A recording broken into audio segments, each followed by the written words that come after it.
हरियाणा की हर अपडेट के लिए बेल आइकन दबाएं और सब्सक्राइब करें STV हरियाणा न्यूज।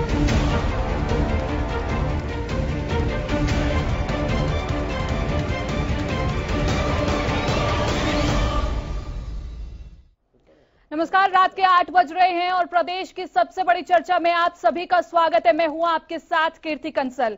कोरोना को लेकर देश के साथ सभी प्रदेश कांधे से कांधा मिलाकर के चल रहे हैं। पीएम मोदी ने भी इस महामारी से निपटने के लिए 20 लाख करोड़ रुपए के पैकेज का ऐलान किया है, जिसका राज्य ने आभार जताया है। आज वित्त मंत्री निर्मला सीतारमण ने इस पैकेज की डिटेल में जानकारी दी। वहीं सीएम मनोहर लाल ने भी डिजिटल प्रेस कॉन्फ्रेंस में कहा कि इस पैकेज से छोटे उद्योगों को लाभ मिलेगा।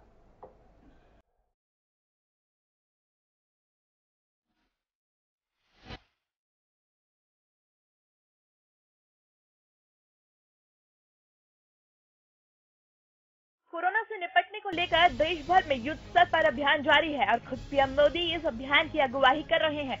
इसी को लेकर पीएम मोदी ने कल एक अहम ऐलान किया। कल पीएम मोदी ने देशवासियों के नाम कोरोना से निपटने के लिए 20 लाख करोड़ के आर्थिक पैकेज की घोषणा की।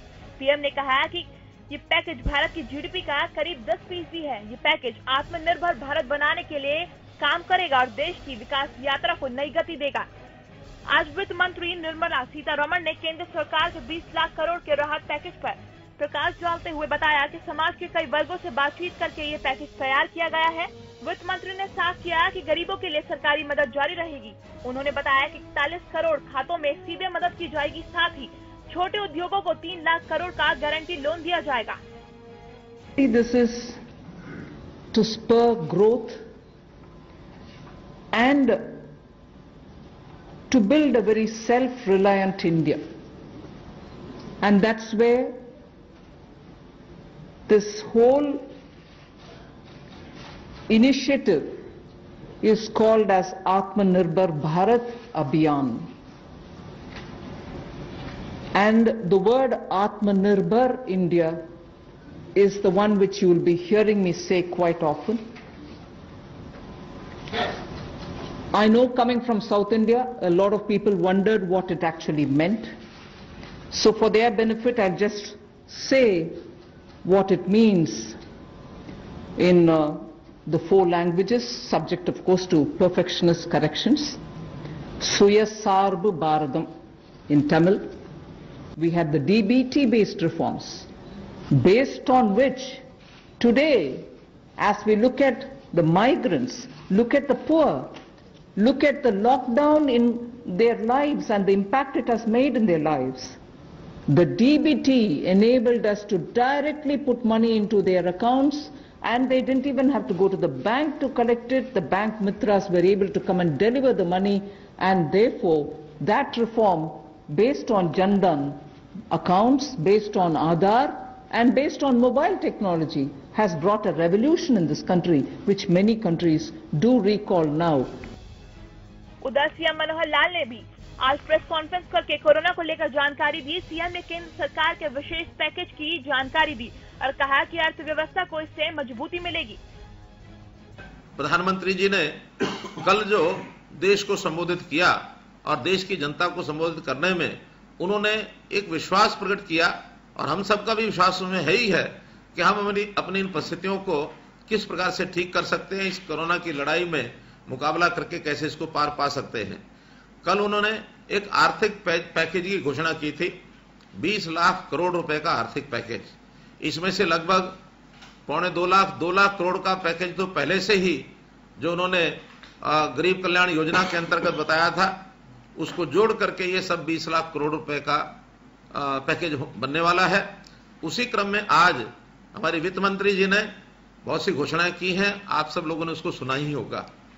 उसमें मुख्य रूप से आज जो जिन बातों पर फोकस था वो था जो छोटा उद्योग है हमारा, लघु उद्योग, कुटीर उद्योग, MSMEs, ये जो उद्योग है, इस उद्योग में क्योंकि बहुत बड़ी संख्या वर्कर्स की, मजदूरों की इसमें लगती है और बहुत जनता इसके ऊपर उनकी आजीविका निर्भर है, तो इसको बड़ा पैकेज दे करके, और उन्होंने जो योजनाएं बताई हमको, जैसा उन्होंने सीधा 3 लाख करोड़ रुपए का तो कोलेटरल फ्री ऑटोमेटिक बिजनेस और ऑटोमेटिक लोन्स ये जो उन्होंने एमएसएमई के लिए घोषणा किया है, और इसमें भी अगले 12 महीने तक उन लोन्स का मॉरिटोरियम रहेगा, कोई उनको रिफंड नहीं करना पड़ेगा। उसके बाद 4 साल तक का ये लोन होगा, इसके बाद ही उनको अपनी वापसी लोन की ये करनी होगी।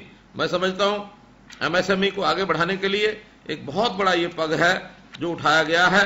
इसके अंदर जैसे कल उन्होंने कहा था, लोकल और वोकल अर्थात मेक इन इंडिया, इसके ऊपर जोर देने का एक बहुत बड़ा एक ये प्रावधान किया गया है। इसी में से हमें लगता है कि अपना भारत ये आत्मनिर्भर होगा, और आत्मनिर्भरता अगर हो जाती है हमारी, तो हम विश्व की एक शक्ति के रूप में उभरने वाले हैं। ये एक बहुत एक बड़ा इसमें काम किया गया है। सीएम ने कोरोना को लेकर हरियाणा सरकार की तरफ से उठाए गए अहम कदमों की जानकारी दी और कहा कि प्रवासी मजदूरों के लिए सरकार ने बसें चलाई और उनको उनके घर तक पहुंचाया। सामान्य गतिविधियां चालू हुई हैं, और इसमें जो एक बड़ा विषय कोरोना का इलाज, लोगों का हेल्थ डिपार्टमेंट, ये तो सब है ही है, लेकिन उसके साथ जो बड़ा एक कठिनाई का विषय था कि लेबर ने प्लान करना शुरू किया, और उस प्लान करने वालों की व्यवस्था करना, ये भी हमारे लिए जरूरी था। हमने अभी तक 19 ट्रेन और लगभग 2000 बसें, इसमें लगभग 1 लाख लोगों को, 19 नहीं 28 ट्रेन चली गई हैं अभी तक, तो 28 ट्रेन और 2000 बसें, ये लगभग 1 लाख से ऊपर लोग ये भेजे जा चुके हैं व्यवस्था के माध्यम से। अपने आप जो लोग गए हैं उनकी संख्या इससे अतिरिक्त है, लेकिन फिर भी अभी कुछ संख्या ऐसी है कि जो जाने के लिए अभी भी लालायत है। उसके लिए लगातार ट्रेन की, बसों की व्यवस्थाएं कर रहे हैं, लेकिन ये सब सामने जिस स्टेट में लोग जाने होते हैं उनकी सहमति के साथ भेजना पड़ता है, उसके बिना भेज नहीं सकते हैं। ये वन साइडेड नहीं होता, बल्कि म्यूचुअल एक अंडरस्टैंडिंग जब कर लेते हैं तब उनको भेजा जाता है। तो उस काम में हम लगे हैं। कोरोना को लेकर केंद्र और राज्य सरकारें कोई भी कसर नहीं छोड़ रही है। नई टेक्नोलॉजी का भी इसके लिए सहारा लिया जा रहा है और उम्मीद की जा रही है कि कोरोना देश और प्रदेश से जल्द खत्म हो जाएगा। Bureau report, Haryana news. 20 lakh crore के आर्थिक पैकेज की आज एक तस्वीर देखने को मिली। निर्मला सीतारमण ने ब्यौरा दिया कि किस किस सेक्टर को कितने कितने पैसे एलोकेट किए गए हैं। हमारे साथ इस चर्चा में गेस्ट मौजूद हैं। प्रदीप नरूला जी, सीनियर जर्नलिस्ट हमारे साथ मौजूद हैं। सोमवीर आर्या, पॉलिटिकल एक्सपर्ट जी हमारे साथ मौजूद हैं। सीए मोहित जैन जी, इको एक्सपर्ट हमारे साथ मौजूद हैं। राज गुलिया जी हैं हमारे साथ, मार्केट एक्सपर्ट हैं। अतर सिंह संधू, प्रवक्ता भारतीय किसान यूनियन, ये भी हमारे साथ मौजूद है। आपको बता दें कि जो मोहित हैं वो हमारे साथ स्काइप के थ्रू जुड़े हुए हैं और सोमवीर जी भी हमारे साथ स्काइप के थ्रू जुड़े हुए हैं। मेरा आप सभी से सबसे पहले सवाल यही है, क्योंकि आज इतना बड़ा आर्थिक बजट जो है, कोरोना के लिए जो बजट एलोकेट किया गया है, इस पर मैं सबसे पहले आप सभी का एक एक रिएक्शन लेना चाहूंगी। सबसे पहले शुरुआत आप ही से करती हूँ मैं, प्रदीप नरूला जी। जी देखिए, अभी जो ये 20 लाख का राहत पैकेज, जिसे हम राहत पैकेज कह रहे हैं, पर मौजूदा परिस्थितियों में इसकी अभी एक कड़ी सामने आई है और वो सिर्फ ज्यादातर फोकस है एसएमईज को लेकर। और मेरे ख्याल से, मेरी अपनी व्यक्तिगत विचारधारा है कि ये बहुत अच्छा कदम है। आप किसी की हेल्प करना चाहते हैं, उसे आप भीख देकर या 2 महीने या 3 महीने का राशन देकर नहीं कर सकते। उसके लिए आप, अगर आप जॉब क्रिएट करते हैं और उसके लिए आगे के साधन बनाते हैं, आप 3 महीने किसी को खिला लेंगे, उसके बाद क्या होगा। लेकिन एसएमईज को उठाना, उनके लिए बिना किसी गारंटी के लोन प्रोवाइड कराना, जो ये कदम उठाया गया, ये बेहतरीन कदम है। 1 साल तक बिना ब्याज और बिना किसी किस्त के, यानी कि वो 1 साल तक अपने आप को स्टैंड अप कर लें, क्योंकि इस कोरोना का इफेक्ट 1 साल लगभग चलेगा। तो ये मेरे हिसाब से बहुत ही बढ़िया सोच थी। बहुत ठीक है, छोटी मोटी चीजें अभी और भी आएंगी, छोटे मोटे, आप चाहे मनरेगा के थ्रू आपको 220 रुपए दे दो या किसी के खाते में 500 रुपए डाल दो, 1000 रुपए, ये फौरी तौर पर हमारे जो प्रॉपर जो हरियाणा की स्थिति है, हमारे हरियाणा में 2 तरह की चीजें, 2 तरह के लोग ज्यादा हैं। सबसे पहला किसान, दूसरा वर्कर। और किसान और वर्कर, इन दोनों को अगर हम जमा कर लें तो 85% पॉपुलेशन हरियाणा की इसी में समाहित होती है। तो वर्कर्स के लिए ये पैकेज जो एसएमईज है, ज्यादातर एसएमईज में काम करता है, बड़ी इंडस्ट्री में अभी बहुत ज्यादा लोग टेक्निकल हमारे यहाँ बहुत निपुण नहीं है, तो बहुत ज्यादा जो है जिस लेवल के हमारे यहाँ वर्कर हैं, ITI के लोग हैं या उससे नीचे के लोग हैं, उनके लिए जो SMEs को बढ़ावा देने की बात कही गई है, जिस तरह के लोन का प्रावधान किया गया और बिना गारंटी के किया गया है, मेरे हिसाब से ये बूस्टर होगा। आगे 2 या 3 महीने बाद जब भी वो किसान, जब भी सब लॉकडाउन खुलेगा, चीजें रन थ्रू होंगी, तो उनके लिए जो जॉब है उनकी कम से कम वो जॉब की गारंटी होगी। जॉब नहीं जाएगी जो लोग वो काम कर रहे हैं। जब SMEs जिंदा होगी, दोबारा से काम करना शुरू करेगा, तो उनकी जॉब स्थिर रहेगी। फौरी तौर पर छोटी मोटी सहायता या 2-3 महीने शायद सभी अपना काम चला लेंगे अगर उनकी जॉब सलामत रहे। तो मेरे लिए आज मेरे मानना है, मेरा व्यक्तिगत मानना है कि SMEs को जो स्ट्रेंथन किया गया है, ये बहुत ही सराहनीय कदम।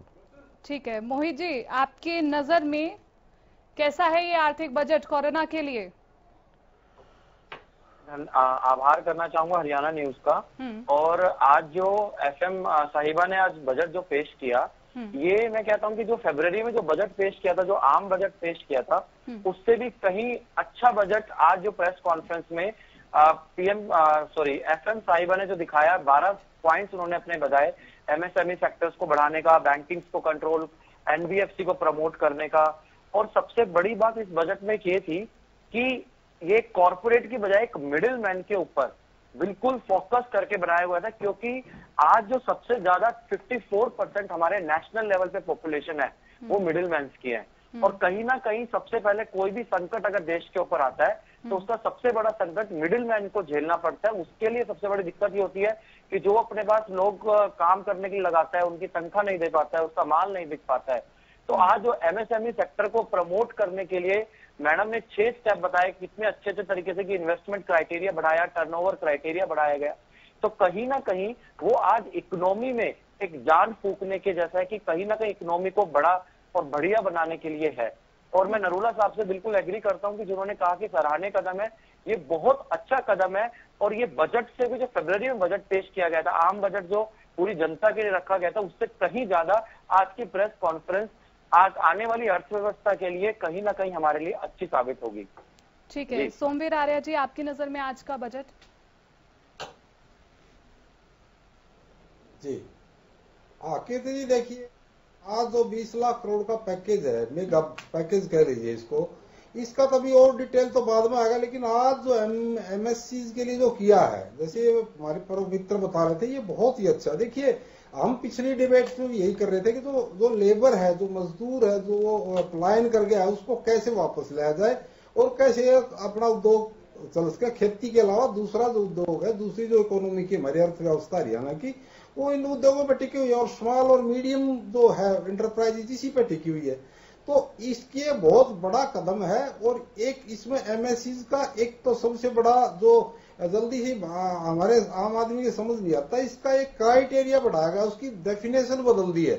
पहले जो 10 लाख तक का होता था माइक्रो, उसको अभी 1 करोड़ तक का कर दिया है। और जो पहले जो मीडियम जो था वो 1 करोड़ था, वो 10 करोड़ से 20 करोड़ तक कर दिया। तो मेरा मतलब कहने का ये है कि एक तो उसका स्कोप बढ़ा दिया है। जो पैसा अभी जो 3 लाख रुपया इस पे लोन देंगे बगैर किसी गारंटी के, साधारण भाषा में बगैर किसी गारंटी के लोन जो दिया जाएगा, उससे बहुत बड़ा ये एक बहुत ही अच्छा प्लान है। क्योंकि उससे क्या होगा कि जो मीडियम और जो माइक्रो जो इंडस्ट्री है वो स्टैंड करेगी, उसका स्टैंड होने से लेबर स्टैंड होगा, लेबर स्टैंड होने से लेबर जब वापस आएगा, काम शुरू होगा, तो एक आम रेहड़ी वाले की सब्जी बिकेगी, एक चाय वाले की बिकेगी, राशन का बिकेगी। तो इस तरह से इकोनॉमी को एक बहुत बड़ा, हम कई बार देखते हैं कि चलो लेबर का हो गया, एक कॉर्पोरेट को दे दिया। कॉर्पोरेट और लेबर अगर यहाँ आती है तो उससे लंबा बहुत ये दूसरा एक जो और भी इससे किया है कि जो मजदूर हैं हमारे, जो लेबर से कर्मचारी कह लीजिए, उस कर्मचारी का जो EPF है वो सरकार देगी 24%। और उनको फेस्टिवल एडवांस दिया जाएगा। और 1-2 सुविधा सीधी कर्मचारी और मजदूरों को दी गई है, तो बहुत सराहनीय कदम है। और ये एक निराशा भरा वातावरण चल रहा था पिछले 1.5-2 महीने से, तो ये हमारे जनता में, आम भारतवासी में, आम नागरिक में एक जान फूकेगा, उत्साह बढ़ेगा। और ये बहुत ही अच्छा कदम है, बहुत समझ के उठाया गया कदम है। दूसरा जो ये है लोन का, लोन 3 लाख करोड़ रुपए बगैर गारंटी के देगा, लोन मिलेगा तो इंडस्ट्री फिर दोबारा से शुरू होंगी जो स्मॉल और मीडियम है। उसके साथ साथ इनको 1 साल तक इनको किस्तें में कुछ नहीं देना, तो उससे बहुत बड़ा ये एक फायदा हुआ है। और जी, तो कहने का मतलब मेरा ये है कि ये आज जो है एक बजट नुमा, आज एक आम आदमी ऐसा फीलिंग कर रहा था, जो महसूस कर रहा था कि शाम को FM साहिबा एक बजट पेश करी, जैसे हम बजट में इंतजार करते थे ऐसे पूरा देश इंतजार कर रहा था और हर आदमी को खुशी है। दूसरा, हाँ, एक बात जरूर कहना चाहूंगा मैं, क्योंकि अभी हमारा नंबर नहीं आया, हरियाणा में किसान वर्ग ज्यादा है, 60 से 70% अर्थव्यवस्था किसान की है, इतनी पॉपुलेशन उस पर डिपेंड है, चाहे वो पशुपालन करती हो, चाहे वो दूसरे खेती से आधारित करते हो, लेकिन उनकी तरफ का पैकेज आएगा, हम होपफुल हैं, हम चाह रहे हैं, हम आशा करते हैं कि प्रधानमंत्री जी और फाइनेंस मिनिस्टर जी हमारी किसान जो वर्ग है उसकी तरफ भी देखेंगे, जैसा कि MSC को दिया गया है। हम बहुत धन्यवादी हैं। और ये एक निराशा का वातावरण, जो फ्रस्ट्रेशन लोगों में थी, क्या होगा, कैसे होगा, कौन मरेगा, कौन जिएगा, कैसे इकोनॉमी चलेगी, बड़े विपक्ष भी सवाल खड़ा कर रहा था इंटरनेशनल लेवल पर भी कि भारत इकोनॉमी की कैसे स्टैंड करेगी। तो ये जो प्रधानमंत्री जी का और सरकार का जो सपना है एक GDP बढ़ाने का और जो 5 मिलियन बनाने का, उसमें सपना साकार होने के लिए एक कदम ये आगे है। और ये ट्रांसपेरेंसी से अगर ये किया जाए, यानी कि कुल मिलाकर के आप सराह रहे हैं आज के पैकेज को, हर एक आदमी को देख के, ठीक है, कुल मिलाकर के आप सराह रहे हैं इस पैकेज को। प्रेज करता हूँ। सिर्फ एक मैं कहना चाहता हूँ, एक कहना चाहता हूँ कि किसानों का जरूर ध्यान दे दिया अगली उसमें जी। पहले 1,17,000 करोड़ में कुछ तो किया है किसानों का भी, और भी होगा। ठीक है, राज गुलिया जी, आज जो पूरा संबोधन हुआ वित्त मंत्री का, पूरा जो आधारित रहा वो MSC में पर ही आधारित रहा और पूरा जो लघु है, सूक्ष्म उद्योग है, उन्हीं पर आधारित रहा। ऐसे में मार्केट इसे किस तरह से देखती है? जो भी आज सीतारमण जी ने बोला और जो प्रधानमंत्री के भाषण से आउटपुट मिला है, इनकी थॉट प्रोसेस बड़ी अलग है। ये इन्वेस्टमेंट और रिलैक्सेशन दोनों पे काम कर रहे हैं। रिलैक्सेशन की बात करें तो इन्होंने जैसे कहा कि 3 लाख करोड़ लोन ऑटोमेटिक आपके अकाउंट में आएगा, तो ये रिलैक्सेशन अगर ऐसा देंगे तो इसका इकोनॉमी पे बहुत फर्क पड़ेगा। और जितनी छोटी SME है, इंडस्ट्री है, उसको फायदा होगा। उसको फायदा होगा तो हमें नौकरियां मिलेगी। इंसान को नौकरी चाहिए और खाने के लिए भोजन चाहिए। और हरियाणा जो है हमारा एग्रीकल्चर बेस्ड स्टेट है, तो यहाँ पे किसान जो है वो बहुत महत्व प्ले करता है, इंपॉर्टेंट रोल है किसान का भी। हालांकि जो अभी पूरी डिटेल्स नहीं आई है और ज़्यादातर फोकस जो है SME पर ही है, तो धीरे धीरे आने वाले टाइम में किसान वर्ग के लिए भी कुछ न कुछ राहत पैकेज आएगा। तो ये बहुत अच्छी चीज़ है और सरकार धीरे धीरे कुछ बॉन्ड्स भी निकालेगी ताकि मार्केट में पैसा और आए। और मार्केट में अगर पैसा आएगा तो धीरे धीरे डिस्पोजल इनकम लोगों की बढ़ेगी। और हमारे देश के लिए एक अच्छी खबर ये भी है कि क्योंकि हम लोग एग्रीकल्चर का जो इनपुट है GDP वो काफ़ी है, तो बाकी यूरोप के देशों से हम तुलना करें तो हम लोग काफ़ी अच्छी जगह पे कोरोना में। ठीक है, अतर सिंह संधू जी, हालांकि आज किसानों के लिए इतना कुछ कहा नहीं गया, लेकिन ये दावा जरूर किया गया है कि 9 करोड़ किसानों को पैसा जरूर मिला है।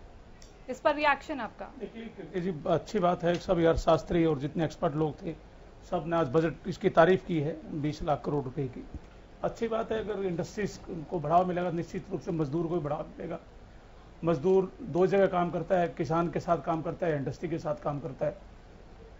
मैं उम्मीद करता हूं कि किसान के साथ जो मजदूर करता है या किसान जो खेती करता है उसको भी इसमें काफी रिलीफ मिले। जैसे 2-3-4 चीजें किसान चाह रहा है उसको तो जितना भी कर्ज है किसान का, कि इस टाइम पूरे देश में 52% कर्जदार है किसान, और किसान की इतनी हालत नहीं है किसान अपने कर्ज को उतार सके। कोई सरकार ऐसा योजना करे कि एक बार कि फौरी तौर पर उसका किसान का कर्ज माफ कर दे, ताकि किसान उठ खड़ा हो और आगे से अपनी खेती पर ध्यान दे करके दोबारा ताकत के साथ दोबारा देश के उत्थान के लिए काम करे। दूसरा मैं चाहूंगा, जो सरकार ने एक पैकेज जो 6,000 रुपये सालाना किसान को दे रही है खाते में, तो उसको बढ़ाकर 24,000 किया जाए ताकि किसान को रिलीफ ज्यादा मिले। अभी 6,000 रुपये से किसान को रिलीफ ज्यादा नहीं मिली है।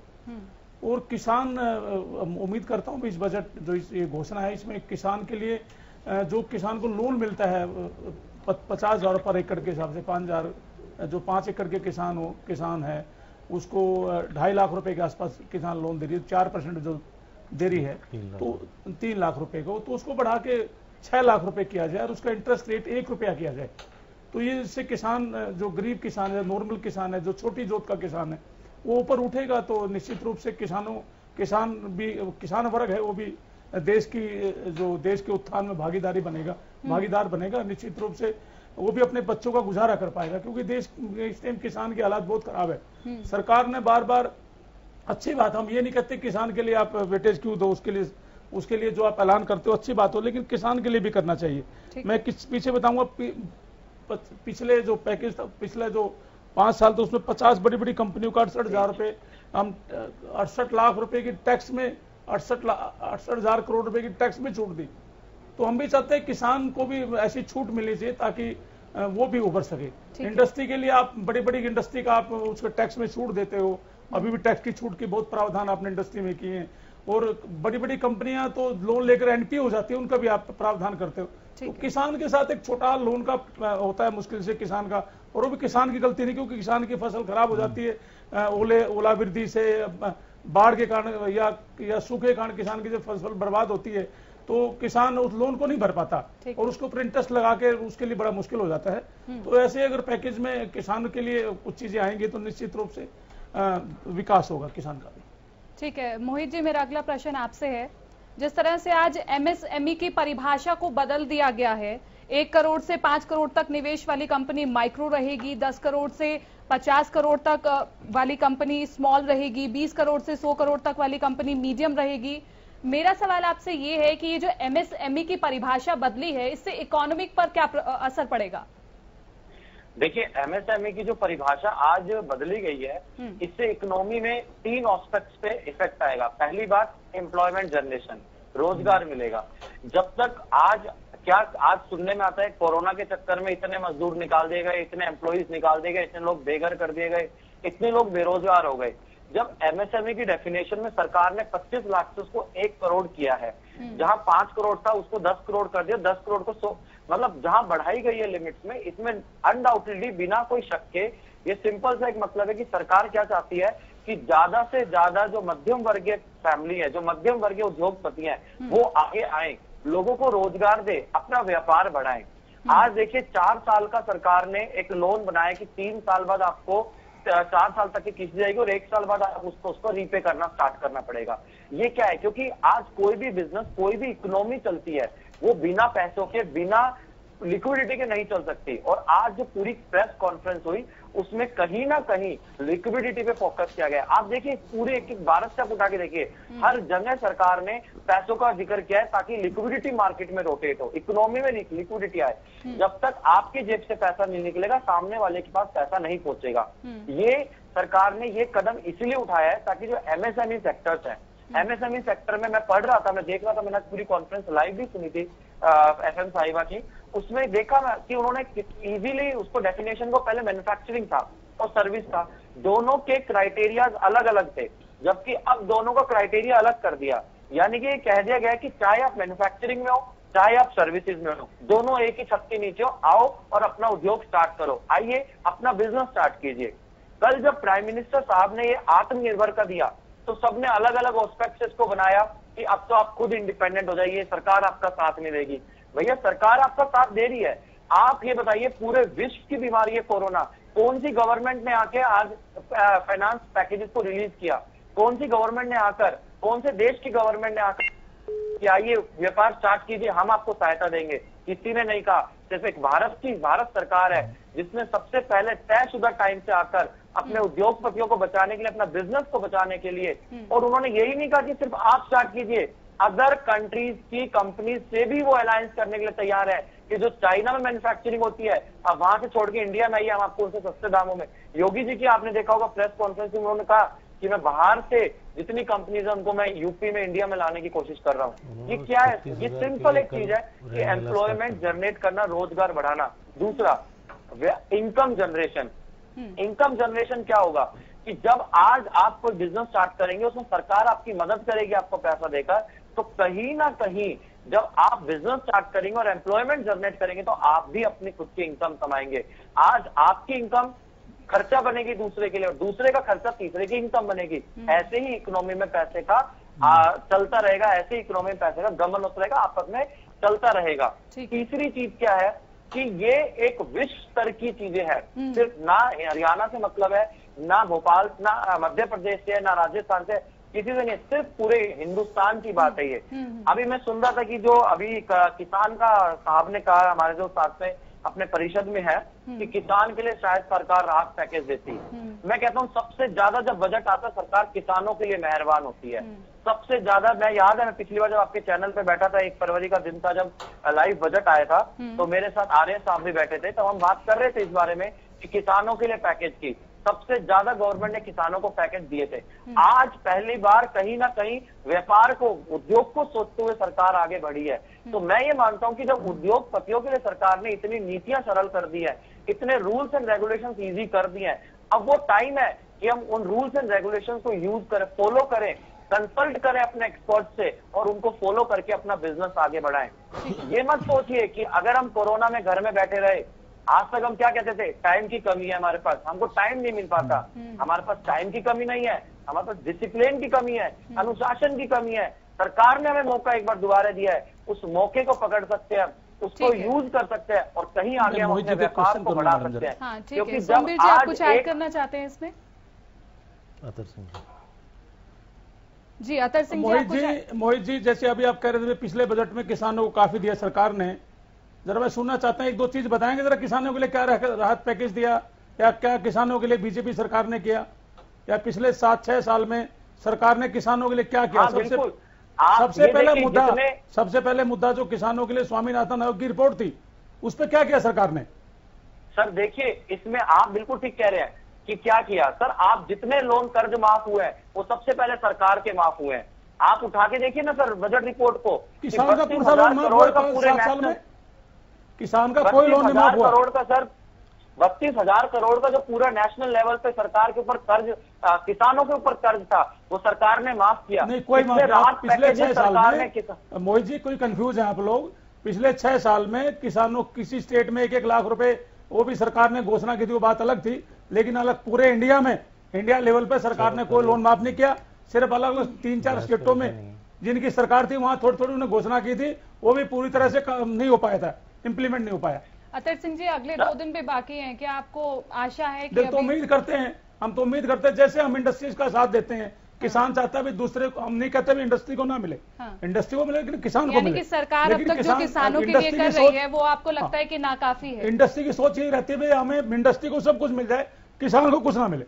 हम चाहते हैं दूसरे जो लोग हैं वो किसान की तरफ भी सोचे, क्योंकि जिस देश का किसान सुरक्षित नहीं, वो देश कभी तरक्की नहीं कर सकता, और किसान सुदृढ़ नहीं तो इंडस्ट्री सुदृढ़ कभी नहीं हो सकती। नहीं सर, मैं सर संधू साहब, मैं इस चीज के अगेंस्ट नहीं हूँ कि किसानों को क्यों नहीं दिया।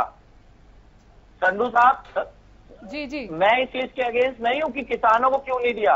मैं तो पहले कहता हूँ कि 72% अगर आज 3 सेक्टर, कल जब प्राइम मिनिस्टर साहब ने कहा कि 3 सेक्टर हमारी इकोनॉमी, प्राइमरी, सेकेंडरी और टर्सरी है, तो सबसे ज्यादा शेयर तो प्राइमरी किसान के पास है, और किसान तो हमारे देश की धरोहर है, नींव है। मैं ये मना नहीं करता कि नहीं दिया। 6,000 रुपए का पैकेज दिया सरकार ने, वो तो आम मजदूर को भी दिया है, वो तो आम आदमी को दिया, किसान को अलग से क्या दे दिया? या तो किसान के हर परिवार को 6,000 रुपए देते, मान लेते हैं हम आपकी बात को, सिर्फ किसान के एक परिवार को दिए जिसके नाम जमीन है।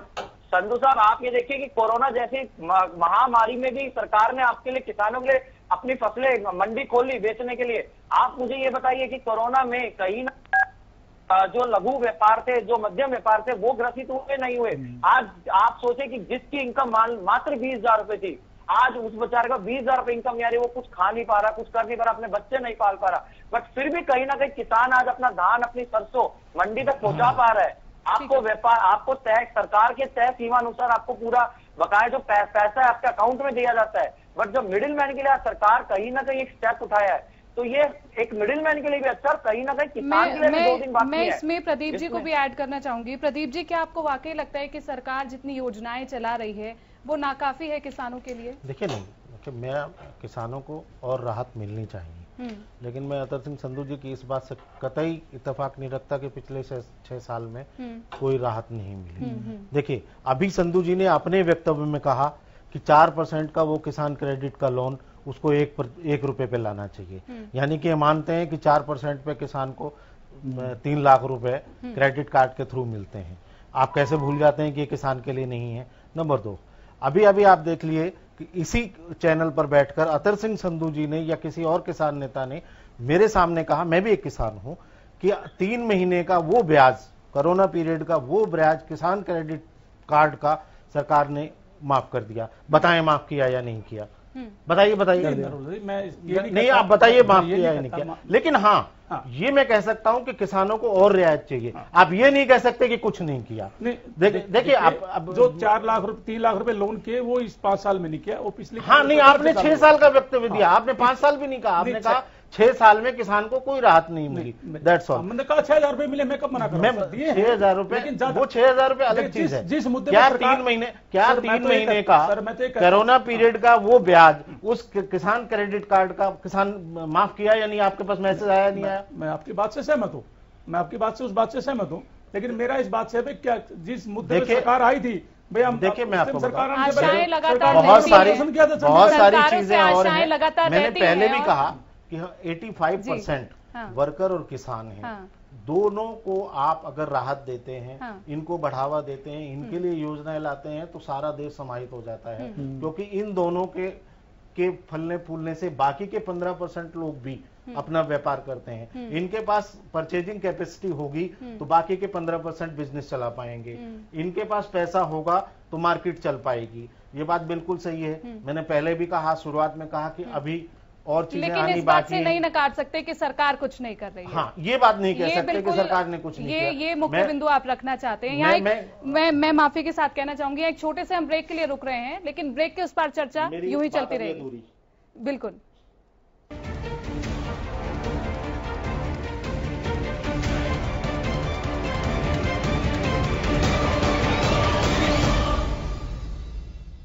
ब्रेक के बाद आप सभी का स्वागत है। आज बात कर रहे हैं जो आर्थिक पैकेज वित्त मंत्री ने ब्यौरा दिया है, आज हम उसके एक एक बिंदु पर सविस्तार चर्चा कर रहे हैं। मेरा अगला प्रश्न सोमवीर आर्या जी से है, क्योंकि एक बिंदु अब विपक्ष ये भी उठा रहा है कि जो विस्तार से आज बताया गया है वो अलग था, लेकिन उसको ऐड करके बताया गया 20 लाख करोड़ में। इस पर क्या कहना चाहेंगे आप? देखिए, वो कल प्रधानमंत्री जी प्रधानमंत्री ने जो 20 लाख रुपए 20 लाख करोड़ का जो पैकेज दिया था, उसमें साफ बोला था, मैंने खुद सुना। आप अपना वो निकाल के देख लीजिए। उन्होंने कहा था जो दे दिया इसको मिला के 20 लाख करोड़ रुपया पैकेज है। ये कोई कंफ्यूजन नहीं है बिल्कुल भी, कीर्ति जी, बिल्कुल नहीं। आप देख लीजिए अपना और दिखा दीजिए।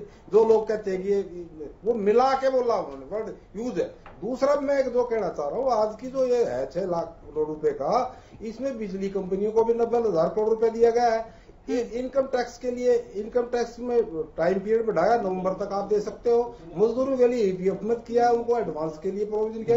देखिए, सारी चीजें बहुत अच्छे से नहीं, विपक्ष ये भी कह रहे हैं कि बाकी जो योजनाएं चल रही थी वो पहले से ही चल रही थी, लेकिन उसको सरकार ने इस पैकेज में ऐड करके बताया है। देखिए जो अभी जो देखिए अभी तो आया ही नहीं है।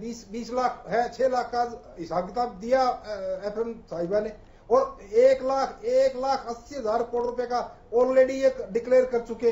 वो 1,80,000 करोड़ रुपए को मिला के 20 लाख होंगे, यानी 18 लाख और 20,000 करोड़ रुपया बाकी है। ये अब मिलेगा, उसमें से 6 दिया है। ये इसका गणित। तो मैं ये कहना चाह रहा हूँ कि बड़ा अच्छे से हुआ है। ये ना नुकर या नुक्ताचीनी करने का कोई सेंस नहीं बढ़ती। ठीक है, बिजली वालों को दिया गया है और ये बहुत अच्छा है। ये एक निराशाजनक माहौल को निकालेगा। एक मिनट करते जी, मैं कुछ और कहना चाह रहा हूँ। मैं कहता अभी किसानों की बात हो रही थी। देखिए, मैं किसी को पर्सनल नहीं कहना चाहता, मोहित जी क्या कह रहे हैं, अब हर आदमी के अपने विचार है। बट मैं एक छोटी सी बात बताता हूँ, कहते जी अब ध्यान से सुनने की बात है कि एक जो माइक्रो इंडस्ट्रीज है, वो आज के जो नई डिफिनेशन दी है, डेफिनेशन, उसमें 1 करोड़ से 5 करोड़ रुपए तक की इन्वेस्टमेंट है। अब 1 करोड़ की इन्वेस्टमेंट वाला आप उसको 2 लेकर चलिए। 2 करोड़ की इन्वेस्टमेंट वाला बैंक में जाएगा, उसको ना कोई गारंटी है ना कोई डॉक्यूमेंट है, उसको 2-3 करोड़ रुपया जो भी वो रिक्वायरमेंट करेगा वो उसको दे दिया जाएगा। क्या ये किसान के बारे में जो बात कर रहे हैं, जो किसान 5 एकड़ का जो छोटा किसान माना जाता है, 88 लाख रुपए एकड़ जमीन बिकती है, आम हरियाणा में, गुड़गांव वगैरह में ज्यादा है, वो 4 करोड़ की होती है। क्या 4 करोड़ इन्वेस्टमेंट में उस लेवल में दिवाल देगा क्या? क्या ये 3 लाख रुपए की बात करेंगे? 3 लाख रुपए बगैर ब्याज दे दिया, 4 की बजाय 1 करता हूं। मैं ये पूछना चाहता हूं कि जो उस इंडस्ट्रीज वाले को जिसको 3 करोड़ या 2 करोड़ रुपए इन्वेस्टमेंट करके जो माइक्रो इंडस्ट्री चला रहा है, क्या मेरे 5 एकड़ जमीन जो है हरियाणा में, भिवानी, रोहतक में, क्या उसकी 3-4 करोड़ रुपए, 10 करोड़ रुपए लोन दिलवा दोगे मुझे बगैर, और 1 साल बगैर ब्याज दिलवा दोगे? कहा? और 3 महीने की कौन करा? 3 महीने दिखाइए कौन सर्टिफिकेट? सिर्फ 1 साल का पिछली बार इलेक्शन ईयर होने की वजह से किया था। मैं नहीं कहना चाहता था ये बात, मैं पॉलिटिकल नहीं कहना होना चाहता, सिर्फ इलेक्शन ईयर था, इसलिए सिर्फ जो केसीसी था, जो किसान क्रेडिट कार्ड था, उस पर सिर्फ ब्याज माफ किया था, जो 4% होता, जो 4,000 रुपए होता है 1 लाख रुपए का। 1 लाख रुपए अगर है तो एवरेज 10,000 रुपए भी माफ नहीं हुए, तो किसान का भरपाई नहीं हो सकती। ये सारी आप किसी दिन फिर आप 1 घंटे की डिबेट कर लीजिए। एक मैं छोटा सा किसान की बताता हूं। किसान को 1980 में गेहूं का मूल्य जो है ना, वो मिनिमम प्राइस मिलता था 180 रुपए, और आज है 1450 रुपए। एक गवर्नमेंट एम्प्लॉय की जो 80 जो टीचर था, एक कर्मचारी था, वो 1980 में लेता, उसकी बढ़ोतरी हुई है 250%, और इसकी किसान की गेहूं की बढ़ोतरी है सिर्फ 19%। आप डाटा देख लीजिए, मैं आपको डाटा बता देता हूं। क्या उसको दोगे? वो 7600 रुपए होते, क्या उसको दे दिए 7600 रुपए? 1450, कहा 7600 रुपए?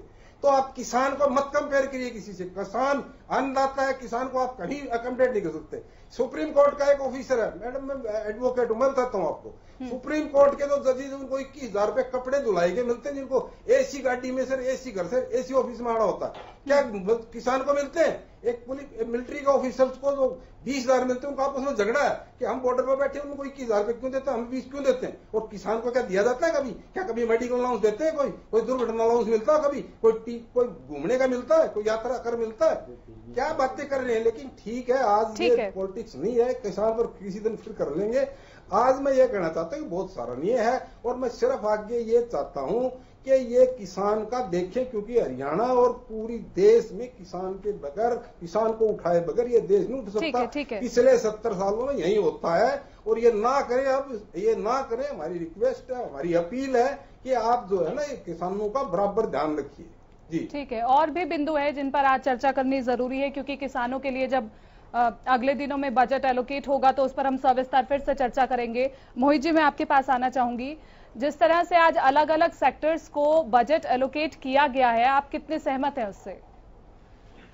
आज मैडम जो बजट रखा गया है, यानी कि जो कॉन्फ्रेंस में बताया गया है, और अलग अलग सेक्टर्स पे ध्यान रखा गया है, ऐसी बात नहीं रखा गया है, सभी सेक्टर्स को लेकर चल रहे हैं। और विशेषतः मुख्यतः जो मीडियम क्लास फैमिली है, मीडियम बिजनेसमैन है, उनको कंसिडरेशन में ज्यादा रखा गया, और ये सराहनीय चीज है। क्योंकि कहीं ना कहीं जब पूरी आबादी में हम व्यापार का विस्तार देखें तो 54%, 54% व्यापार और जो बिजनेस करता है वो मिडिल क्लास फैमिली करता है। और जब मिडिल क्लास फैमिली के लिए आज सरकार ने, देखिए आज टीडीएस में आपने एक क्वेश्चन पूछा था अभी कि विपक्ष कहता है कि कई पिछला जो नीतियां उनको रखा गया है। मैं कह रहा हूं कि जो 12 पॉइंट रखे गए, 12 पॉइंट में एक भी पॉइंट ऐसा नहीं है कि जो पिछले बजट का ही आपको दिखा दिया गया हो। आप बताइए, टीडीएस के प्रोविजंस में रिलैक्सेशन दिया गया 25% का। ये क्या है? जहां 10%, मान लीजिए मेरे को 1 लाख रुपए किसी चीज का काम करने का फीस मिलता है, 10,000 रुपए जिसका मैं काम करता हूँ वो रख के सरकार को पे करता है, तो मेरे पास 90,000 रुपया आता है, और वो 10,000 मेरे सरकार को जमा करा देता है। अब इस नए में क्या होगा, वो 7,500 रुपए जमा कराएगा और 2500 मुझे और देगा। तो कहीं ना कहीं जब 2500 के आगे मैं लाख लगा दूंगा, 2500 लाख कर दूंगा, तो ये नया एक अमाउंट होगा जो आज एक बिजनेसमैन को अपना बिजनेस ऑपरेट करने में सहायता देगा, हेल्पफुल देगा। एमएसएमई सेक्टर का मैं आपको पहले ही बता चुका हूं। नाउ एनबीएफसी जो सरकार ने ली है, 3 कंपनीज ली है, HIC, house finance corporation, NBFC non banking finance corporation. इसमें जो सरकार ने कहा है कि हम आपको 45,000 करोड़ रुपीस की लिक्विडिटी हम आपको देंगे।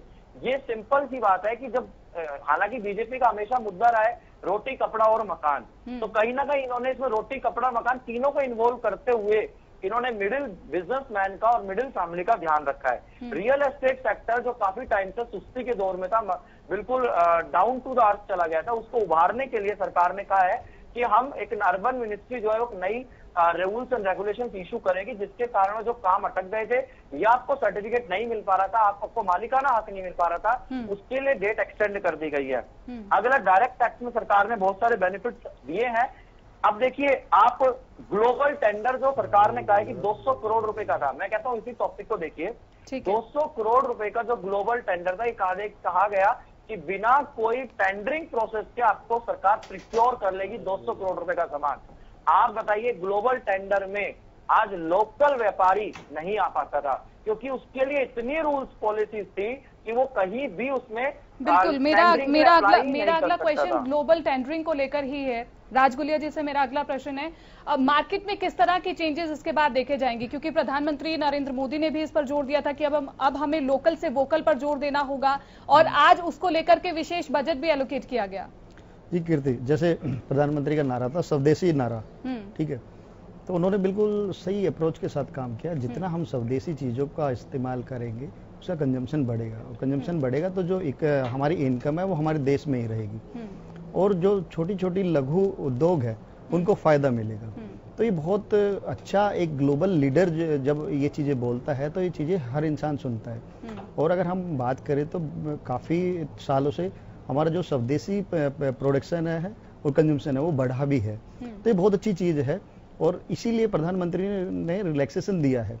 अब आप इसमें देखेंगे बैंकिंग में भी और इलेक्ट्रिसिटी में भी, हर डिपार्टमेंट, हर सेक्टर्स में इन्होंने पैसा एलोकेट किया है।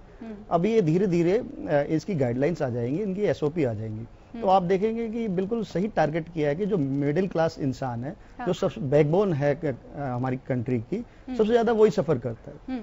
सबको पैसा मिल जाता है, बट एक मिडिल क्लास हमेशा फंसा रहता है, बिजली का बिल भी देता है, खाना पीना, और वो ये बहुत सारी चीजें हैं कि इसी की वजह से नौकरियों में भी फायदा होगा, नौकरियां और बढ़ेंगी, और इसी की वजह से कुछ कंट्रीज जो हमारे देश में आना चाहती है उनको भी फायदा होगा। ठीक है, मेरा अगला प्रश्न प्रदीप जी से है। प्रदीप जी, आज जो 20 लाख करोड़ का आर्थिक पैकेज जो वित्त मंत्री निर्मला सीतारमण ने दिया है, कोरोना की महामारी चल रही है, ऐसे में सभी को डर यही सता रहा है कि अगर लॉकडाउन खुलता है तो उसके बाद नौकरी पर खतरा होगा, रोजगार नहीं होंगे।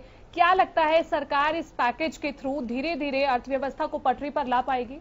देखिए, बिल्कुल सरकार ने एमएसएमई की बात की, उसके साथ साथ एमएसएमई अगर वो स्ट्रेंथ होगी, अगर हमारे छोटे उद्योग स्ट्रेंथ होंगे, तो इन चीजों के लिए हमें इंफ्रास्ट्रक्चर की जरूरत पड़ेगी।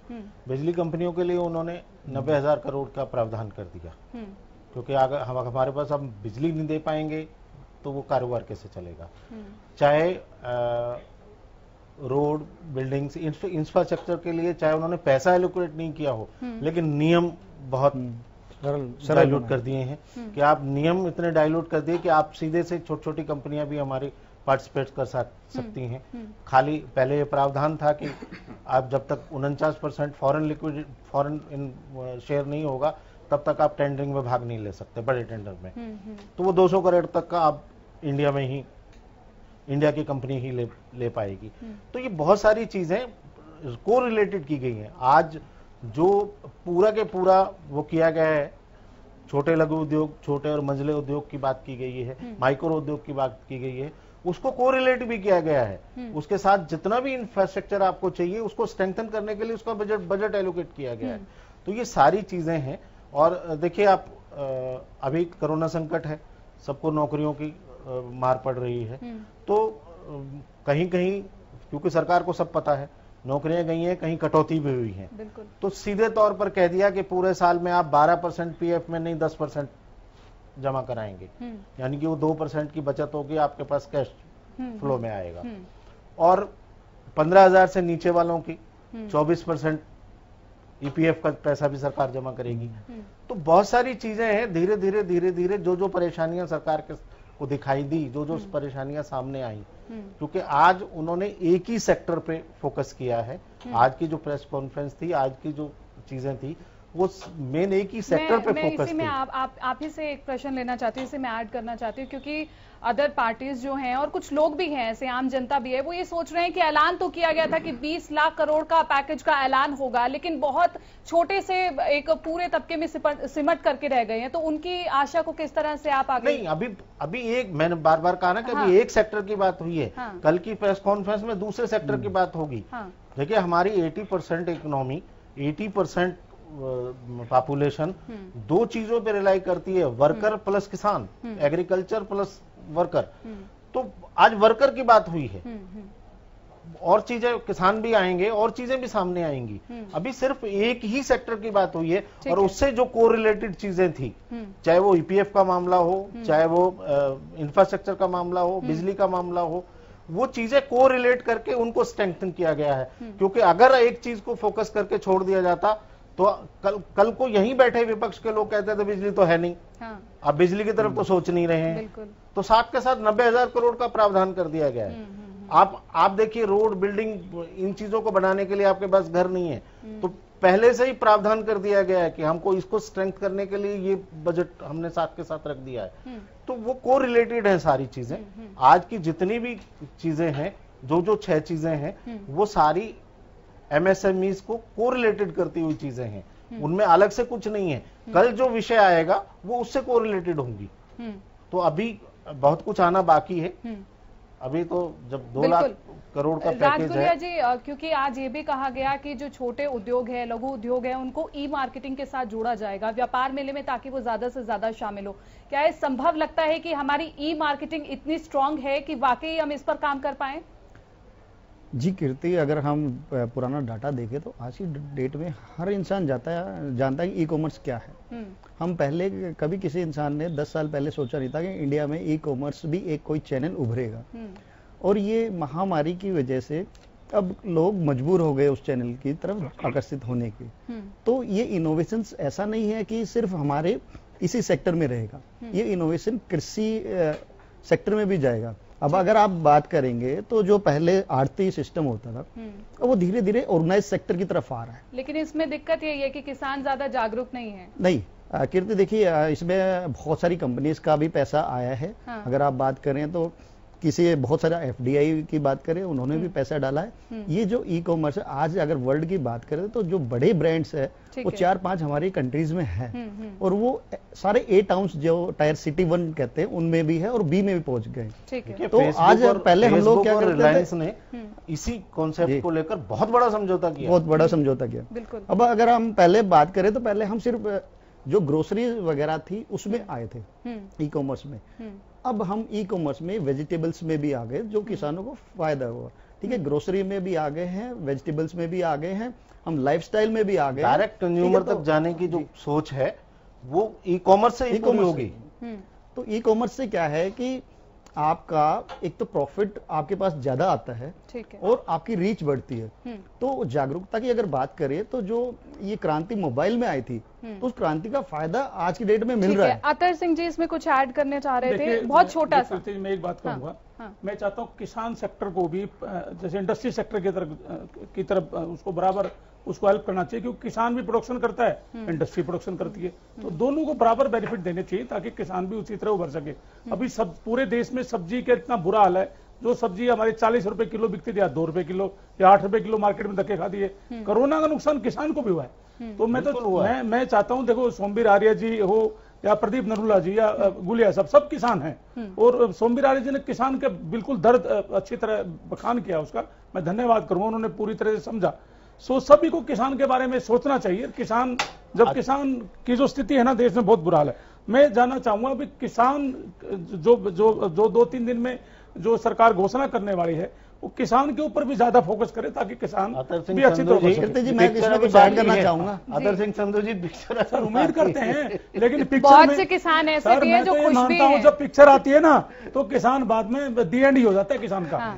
अच्छा, मेरा क्योंकि समय की कमी है, आप सभी से मैं एक फाइनल रिएक्शन लेना चाहूंगी कि आज का जो बजट एलोकेट किया गया है उसे आप कितने नंबर देना चाहेंगे? सबसे पहले मैं आपसे ही शुरुआत करती हूँ प्रदीप जी, पिछली बार की तरह। आज का जो आउट ऑफ 10 देखिए, आज का जो संदर्भ है वो एमएसएमईज को लेकर उससे कनेक्टेड चीजों पर है, और मैं इस मामले में पूरे 10 के 10 नंबर देता हूँ। ठीक है, देखिए मैं तो ये कहता हूँ सरकार जब अच्छा कदम लेकर आई तो हम तो ज्यादा ही नंबर दें ताकि किसान का भला हो सके।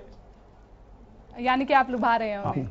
राजगुलिया जी, मैं इसमें 10 दूंगा, क्योंकि इसमें आपका वर्किंग लाइफस्टाइल चेंज होगा। और मैं हरियाणा न्यूज के माध्यम से आज ये कहना चाहूंगा कि जैसे संधू साहब ने कहा ये कृषि में एक इनोवेशन है। कृषि में आप देखेंगे तो 4-5% का धैर्य रखना होगा, ई-कॉमर्स था। धैर्य रखना होगा अतल जी। हाँ, अब ई कॉमर्स में अगर आप संतोष आप देखेंगे, ये हमारी मजबूरी बन गई, जो लाइफस्टाइल कोरोना की वजह से आया है, ये हमारी मजबूरी बन गई। और हमारा कंट्री इतना फ्लेक्सिबल है कि हम इस चीज को जल्दी सीख गए और ई कॉमर्स कृषि सेक्टर में बहुत जल्दी फायदेमंद होगा। ठीक है, सोमवीर जी आप कितने मार्क्स देना चाहेंगे? जी देखिए, जो आज का कंसेप्ट है ना 6 लाख करोड़ रुपए का, इसमें मैं 10 से 10 नंबर देता हूँ। इसके साथ साथ एक बात और कहना चाह रहा हूँ कि ये जो जितना भी कल प्रधानमंत्री जी का भाषण था, जितना आज हम देख रहे हैं, ये सारा हमें आत्मनिर्भरता और स्वदेशी की तरफ ले जाता है। सबसे बड़ा प्लस पॉइंट ये है कि आज हमें एक आपने पूरे नंबर दिए हैं। अब मोहित जी आप भी बता दीजिए कितने नंबर? जितने पैकेज 10 के 10 दे। ठीक है मोहित जी। के बजट में 10 में से 10 नंबर देना चाहूंगा। ये इंडियन इकोनॉमी के लिए ही बजट नहीं है, ये पूरी वर्ल्ड इकोनॉमी के लिए बजट है।